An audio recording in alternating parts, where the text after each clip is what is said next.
چې دې مشرکینو نه هم تپوس وکړي چې تاسو ته رزق درکولو والا د اسمان نه د ځمکې نه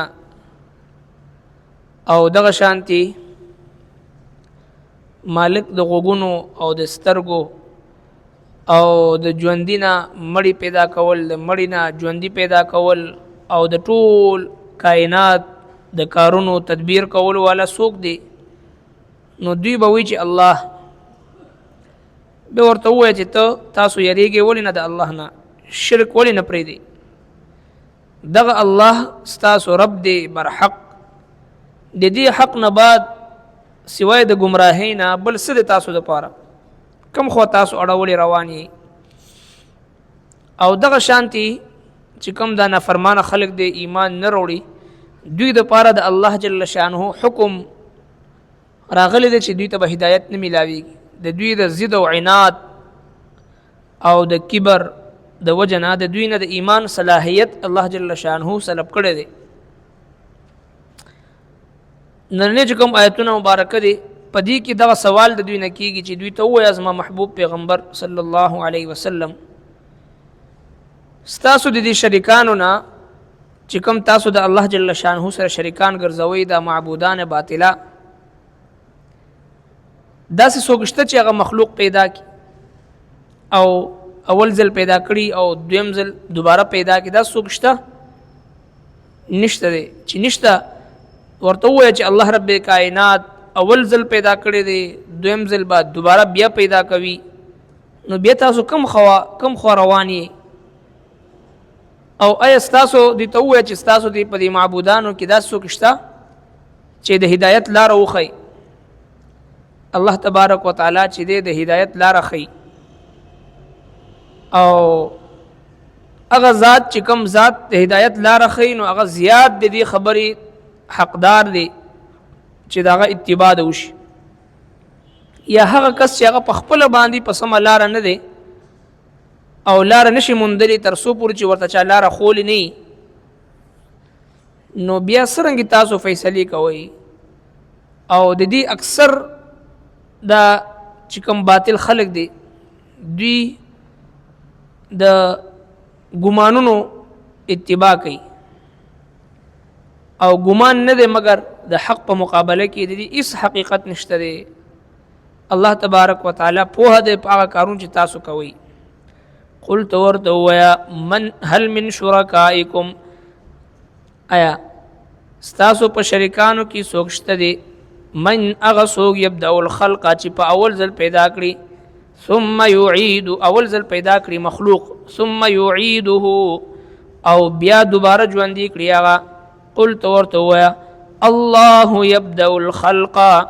الله جل شانه په اول ځل پیدا کوي ثم یعیده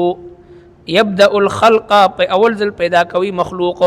ثم یعیده بیا به دوباره ژوندي کوي فانا تؤفکون پس کوم خوا تاسو اړولې روان یې قلت ورته ووایه هل من شرکائکم آیا شته د ستاسو د شریکانو نه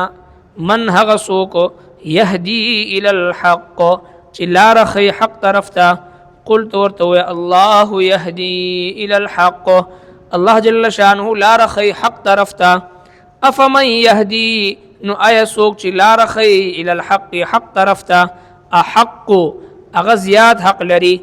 ان یتبع چې تابعداري وکړي شي امن یا هغه څوک لا یهدی لاره نه بیا مومي الا ان یهدا مگر دا چې هغه ته لاره وښودلی شي فما لکم کیف تحکمون پس څه شوي دی په تاسو باندې څنګه فیصلې کوئ فما لکم څه شوي دی په تاسو باندې کیف تحکمون څنګه فیصلې کوئ تاسو وما یتبعو او پیروي نه کوي دوی اکثرهم اکثر د دوی نه الا ظن مگر د ګمان ان الظن بشک ګمان چې دی لا یغنی پکار نه راځي من الحق د حق په مقابله کې شیئا حسهم ان الله بشک الله جل شانه علیم پوهه دی بما یفعلون پاغه څه چې دوی کوي قل هل من شرکائکم من یبدأ الخلق زما محبوب پیغمبر دوی ته ووایه چې هغه داسې څوک شته ستاسو په شریکانو کې هغه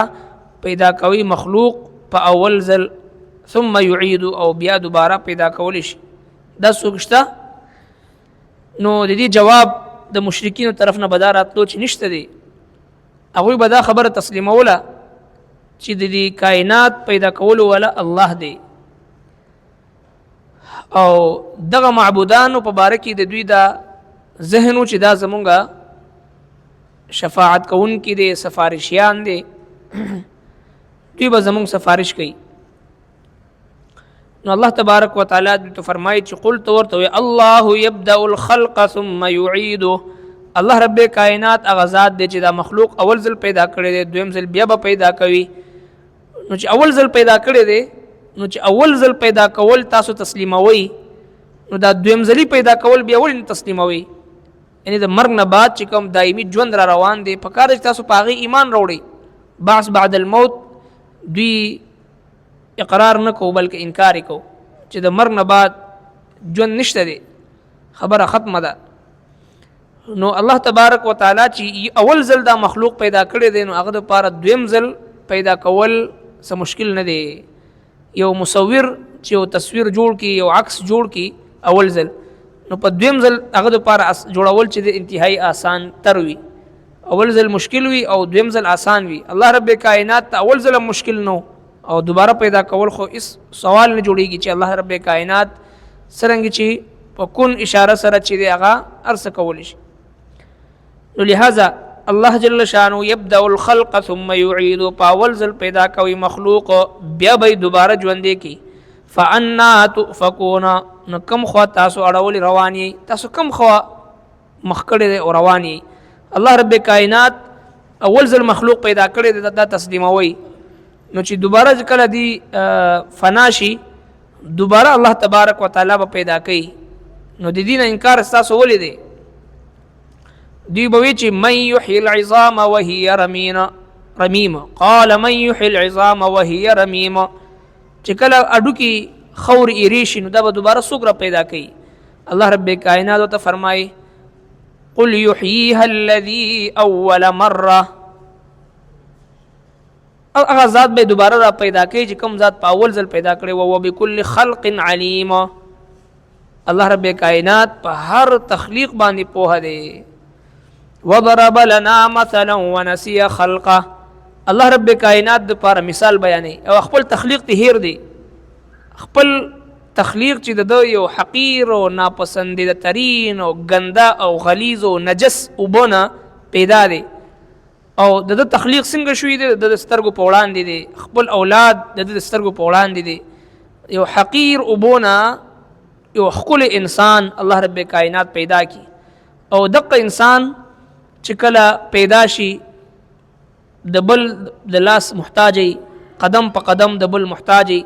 الله رب کائنات 9 میاشتې د مور په رحم کې د نشونماو کې په 3 او 4 تیارو کې الله رب کائنات دته د رزق انتظام وکي او بیا چې کله پیدا شي لم یکن شیئا مذکورا ابتداء سره د نام و نشان نو او بیا الله تبارک وتعالی ته یو مقام ورکی یو مرتبه ورکی یو حیثیت ورکی. نو چې کله دی رالوی شي خپل شباب او عروج او خپل یو مقام ته ورسي نو بیا د الله تبارک وتعالی په باره کې سوال کوي من یحیی العظام وهي رمیم. دا به څوک پیدا کوي چې کله اډو کې خور یې شي ونسي خلقه خپل تخلیق ته هیر شي. د الله تبارک وتعالی د ذات په باره کې سوال شروع کی چیرې الله جل شانه با دا څوک چې دا دوباره را ژوندې کوي. نو قل یحییها الذی او خلقها الله تبارک وتعالی هغه ذات دی چې دی به ژوندې کوي هغه مخلوق چې کوم اول ځل اول مره وهو بكل خلق علیم په هر تخلیق باندې الله تبارک وتعالی پوی دی. نو قل هل من شرکائکم من یهدی الی الحق مشرکان نه بل سوال داو چې د حق لاره خود ولا سوق دی. نو قل الله يهدي الى الحق الله تبارک وتعالی چې د حق لاره خي نو چې کوم ذات د حق لاره خي نو هغه د اتباع قابل دی نه هغه څوک چې کوم معبودان باطله غیر الله سوا د الله نه تاسو هغه نه بلنه کوي مدد غواړي هغه خو هیڅ ته خپل لاره نشي موندلی بغیر د دینه چا ورته لاره خودلی نو خپل په سم لاره نشي تلی نو هغه تاسو سره لاره وخی. فما لکم کیف تحکمون، څنګه فیصلې کوئ تاسو؟ بیا د مشرکینو د شرک او د کافرانو د کفر او د گمراهانو د گمراهۍ یو غټ سبب الله تبارک وتعالی ذکر کوي، غدا وما يتبع اکثرهم الا ظنا، خپل ګمان مطابق فیصلې کوي او په خپل ګمان دین اسلام د شریعت